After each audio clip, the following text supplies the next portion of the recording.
Welcome to channel. இன்னைக்கு வீடியோவில் வீட்லேயே ரோஸ் மில்க் எசன்ஸ் எப்படி பண்ணுறதுன்னு பார்க்கலாம். இன்றைக்கி எசன்ஸ் பண்ணுறதுக்கு ஒரு 20 ரூபாய்க்கு மட்டும் பன்னீர் ரோஸ் வாங்கியிருக்கேன்.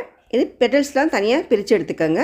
இது வந்து ஒரு 2 கைப்பிடி அளவுக்கு வந்தது. இது நல்லா வாஷ் பண்ணிக்கோங்க. வாஷ் பண்ணிட்டு 1.5 கப் அளவுக்கு தண்ணி சேர்த்து நல்லா கொதிக்க விடுங்க. ஒரு 10 நிமிஷமாக நல்லா கொதித்த உடனே ஒரு சின்ன பீஸு பீட்ரூட் துண்டை நல்லா துருவிட்டு இதில் சேர்த்துக்கோங்க. சேர்த்துட்டு ஒரு 5 நிமிஷம் மறுபடியும் நல்லா கொதிக்க விடுங்க. கொதித்த உடனே இப்போ சர்க்கரை வந்து ஒரு 1/2 கப் அளவுக்கு சேர்த்துருக்கேன். சேர்த்துட்டு நல்லா கொதிக்க விடுங்க. இது கொதித்து நல்லா தண்ணிலாம் சுண்டி வந்திருக்கும். அதுக்கப்புறம் சக்கரை போட்டு நல்லா அந்த பிசு தன்மையும் வந்திருக்கும். அந்த டைமில் லெமன் ஜூஸ் 1 ஸ்பூன் சேர்த்து ஒரு 3 நிமிஷம் கொதிக்க விட்டு இறக்கி ஆற வச்சுருங்க. ஆறினவுடனே நல்லா வடிகட்டி எடுத்துக்கோங்க. நான் இன்றைக்கி கொஞ்சமாக செஞ்சுருக்கேன். இது 1/2 லிட்டர் பாலுக்கு சரியாக இருக்கும்.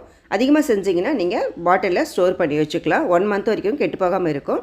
இது நல்லா ஃப்ரிட்ஜில் வச்ச பாலோட சேர்த்துட்டு ஐஸ் க்யூப் சேர்த்து குடிச்சிங்கன்னா சூப்பராக இருக்கும். சம்மருக்கு ட்ரை பண்ணி பாருங்கள். இந்த வீடியோ பிடிச்சா லைக் பண்ணுங்கள், ஷேர் பண்ணுங்கள், மறக்காமல் சப்ஸ்கிரைப் பண்ணுங்கள்.